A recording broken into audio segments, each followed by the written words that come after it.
বাংলাদেশের মানুষের মনের মধ্যে ফুটবল এখনও সেই জায়গায় আছে যেটা আজ থেকে 20 বছর আগে ছিল। ফুটবল হচ্ছে বাংলাদেশের মানুষের প্রাণের খেলা। আমরা মাঠে দেখতে পাচ্ছি এবং সত্যি মানুষ যে ফুটবলকে এত বেশি ভালোবাসে বাংলাদেশের মানুষ, এটা এই কিছুদিন আগে যে বাংলাদেশ ইন্ডিয়ার যে ম্যাচটি হলো স্টেডিয়ামে, এটি দেখার পর সারা মাস বুঝেছে।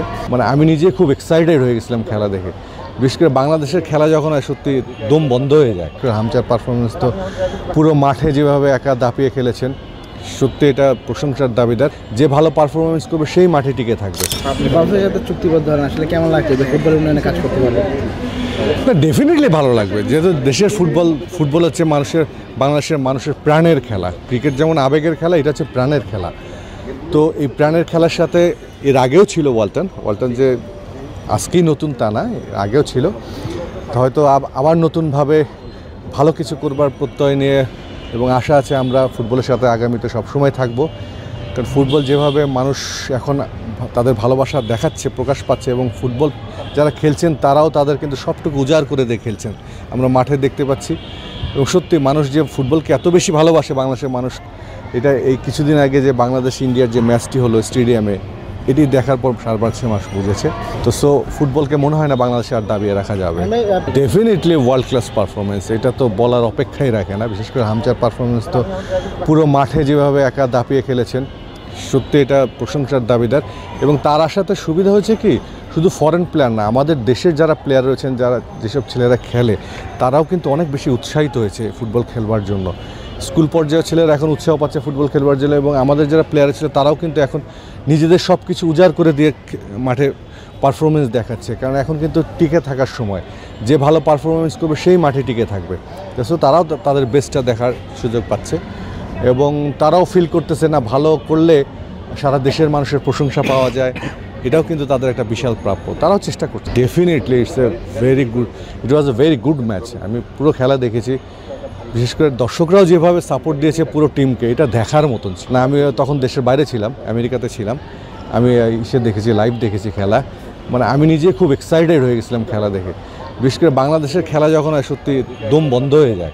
পুরো খেলা মানে মনে হয় যেন পুরো নার্ভ সিস্টেমটাকে এত স্ট্রং করে রাখা লাগে, পারা যায় না, তখন এক্সাইটেড ছিলাম নতুন করে। ইয়েস, বাংলাদেশের মানুষের মনের মধ্যে ফুটবল এখনও সেই জায়গায় আছে যেটা আজ থেকে 20 বছর আগে ছিল, সেই জায়গায় আছে। জাস্ট ফুটবলকে ডেভেলপ করে, ফুটবলের তৃণমূল থেকে ভালো ভালো প্লেয়ার যদি আমরা কালেক্ট করে তাদেরকে যদি ভালোভাবে নার্সিং করা যায়, এই জায়গাটা অনেক গ্যাপ ছিল বা আছে আর জানি না, আমি তো বলতে পারবো না এত।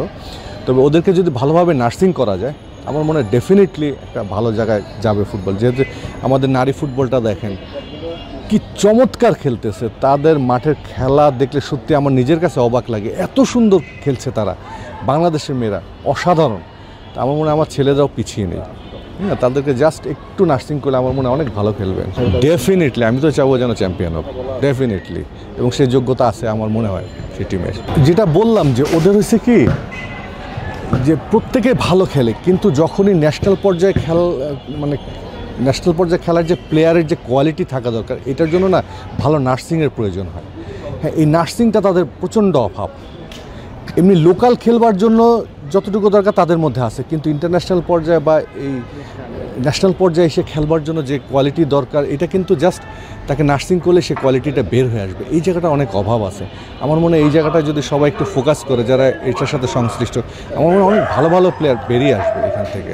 আমি ভাই, আপনি মনে হয় সিলেট থেকে হামজার সাথে একই ফ্লাইটে একবার এসেছিলেন। হ্যাঁ, কিছু হামজার সাথে কথা হয়েছিল কিনা তখন? হ্যাঁ, কথা হয়েছিল। কেমন আছেন না আছেন বললাম যে খুব ভালো লাগছে আপনি আসাতে, যে আমাদের ফুটবলের একটা জাগরণ হয়েছে, এই আর কি। হামজাকে কত এক্সাইটেড দেখেছিলেন বাংলাদেশের খেলার জন্য? আমার কাছে মনে হয় না সে বিদেশি কোনো প্লেয়ার, মনে হচ্ছে বাংলাদেশি প্লেয়ার। মানে মনে হচ্ছে বাংলাদেশি। সে বাংলাদেশে আসে, খেলে, তাকে দেখে কতটা আন্তরিক মনে হয়? অনেক বেশি আন্তরিক।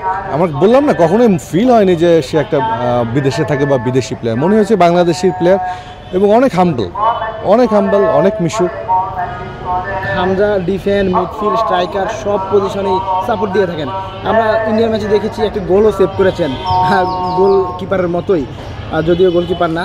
কি মনে হয় আসলে এটা হচ্ছে কি, আমাদের দেশে যেমন একটা ফ্যামিলির মুরব্বি থাকে না, সবার বিপদে আপদে সেই সামনে দাঁড়িয়ে থাকে, ওরকম আমাদের ফুটবল টিমের মনে হচ্ছে হামজা এখন ওরকমই, যে সব জায়গায় সবার বিপদে আপদে সব জায়গায় আছে সে, মানে খেলার সময় সব পজিশনেই। এরকম প্লেয়ার পাওয়া আসলে ভাগ্যের ব্যাপার। আমরা মনে করি যে আমরা সত্যি অনেক ভাগ্যবান যে এমন একটি প্লেয়ার পেয়েছি আমরা।